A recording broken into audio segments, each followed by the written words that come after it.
Hello, hello. Happy Sunday there to everyone. Here we are again doing a Sunday message. And going back to the reason why we do this, why we jump on, is a lot of us have moved states. And so for those of us that Sunday was a time for us to connect with family and to grow our spiritual understanding and connection.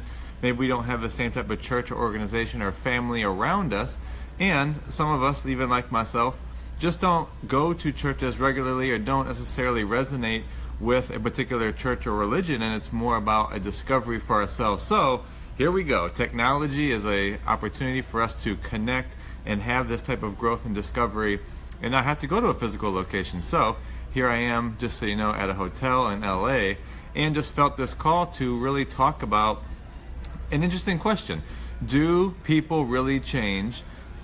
That's the first part. And then I've really been listening to a lot of Tony Robbins, went to a TED Talk yesterday, and so listened to a couple of his other TED Talks, and he talks about the 6 human needs. So I want to really touch on both of those, bring that back around all together. We grow our spiritual understanding and connection. It's going to grow us as people, as friends, as family, those around us, and society. So let's go to it.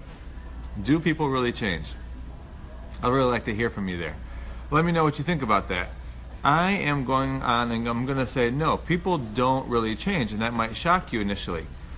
But when I ask and think about who is the you that you're talking about, or who is the person that you're talking about, when we take this to a spiritual discovery, the true essence of who we each are is this spirit, this infinite source. It's this purpose that we came here for, and that really doesn't ever change.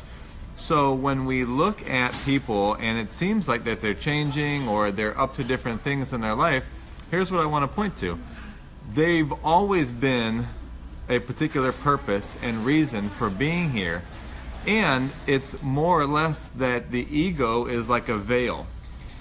And if you have, like, let's say you have blackout curtains at your house. If you live in Arizona, you got to have some blackout curtains because it's too bright.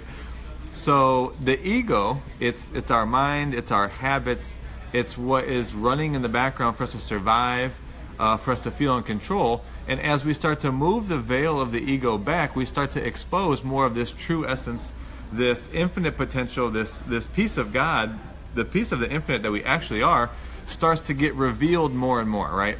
So it's actually like if you start to open up the curtains a little bit more, what happens? A little bit more light comes in. And you can close and open these curtains. And ultimately our goal in life is to open the curtain of the ego all the way so that all the light comes in.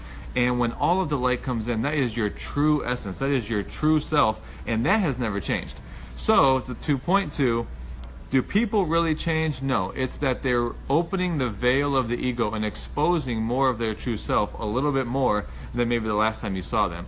So really think about that. Even when you interact with other people, think about that they have a true purpose. There's a true essence. The full expression, the full light of who they truly are is in them.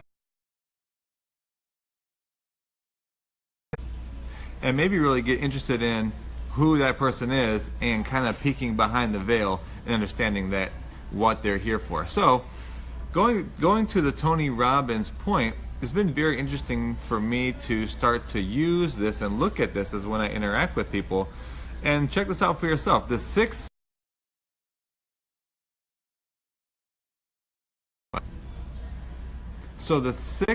human needs are as follows: certainty, uncertainty. And let me talk about those. When I talk about human needs, we're not talking about like shelter and safety and like surviving. We're talking about like emotionally what people need to feel as a need. Like there are 6 fundamental needs that people just have to fulfill, and that largely can be an access for us to look and understand them more. So certainty, people need certainty in their life. Like they just have to have it. So that may look like they hold on to something from their childhood, or they want a particular home to live in and they can't get rid of that. Or I mean, even smoking is something that is a piece of certainty, right? Someone knows that they can now smoke and they feel relaxed, right? I mean, so many different ways that certainty shows up. And then we have, think about this. If you were so certain about everything in your entire life, exactly how it was going to go, so something that Tony Robbins did on his TED Talk, is that life is going to be what? Boring. If you had so much certainty, life would turn out to be really boring. So, in the infinite wisdom that God is, or like Tony Robbins says that she is, making a joke that it really is no gender specific in the infinite God, infinite spirit, infinite source. The second part is uncertainty. We need variety. People need to feel the variety in life to feel that sense of excitement.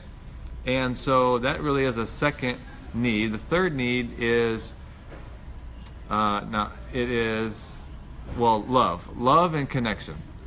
So love, unfortunately, a lot of times turns out to be scary for people because they get hurt, or they feel if they are vulnerable or have exposed something within and it's not received or it's rejected, that becomes painful. And so people settle for connection. So the need is to strive for love. Because that seems scary and fearful, people seem to sometimes settle for connection. And you can get connection by getting a dog. So then significance. The fourth one is significance. There is a need for us to feel significant. And this can be shown in many different ways, like even tattoos. People getting tons of piercing, tons of tattoos, that shows that you're unique in that you're here not as to be like everyone else, but a sense of significance, which can also show up in your self-expression of what you're here for, of the true essence. Like I said, people do not change, but there is that expression that of who we truly are, and that can be a part of the significance and how that shows up in life. So those are the first four, and those are really, like Tony says, a part of the personality, and those really must be fulfilled on, and people will find a way. They will lie if it comes to that. They'll cheat. People will do anything to fulfill on those four needs. And then the last two really are a sense of fulfillment, and that comes down to growth. Growth is a need. You've heard, if you're not growing, you're dying, or if you're not expanding, you're contracting, and it really is so true. People have a need for growth. You may have heard it before, like progress equals happiness, right? Like whatever it is that you may be doing to move further towards something, whether it's a goal, to feel like you're achieving, to grow, maybe personally, and like we're talking about now, the whole point of why people even go to church or why you be even jumping on this live with me is to feel growth and expansion spiritually. So that is a need for people. And lastly, contribution. You know, when the other needs are really fulfilled, what it comes down to is we do want to contribute back to other people, to those around us, and it is after those other needs are really met. But if all the time and all the money and all the resources were available to you, wouldn't you give back to people? Of course you would. That is another level of fulfillment. So that really comes down to the 6 human needs right there, and to bring that all back around, if you can look at how am I fulfilling on those needs, this can really start to open up the veil. You start to move past the ego, move past the already defined program habits that really the ego must have to survive. And looking at the needs, you can actually start to create a blueprint for yourself. What is it that drives me forward? What is it that I'm passionate about? What is it that I feel I need to fulfill on? And that's actually probably your spirit calling you forth onto the path that you are really meant for, that you're meant to be here for, and that'll start to open up the veil and allow that light to come in and expose who you truly are, which has never ever changed, but we want to see more and more of that from all of us. And imagine a society where we were all just beaming that light that we truly are, that has never changed. So thank you for jumping on this Sunday message. I'll go back and review the comments. I'm on a phone here, so it's hard to see all of them, but I love this type of conversation. Love that we can be in this together, and we'll see you soon. Have a great Sunday.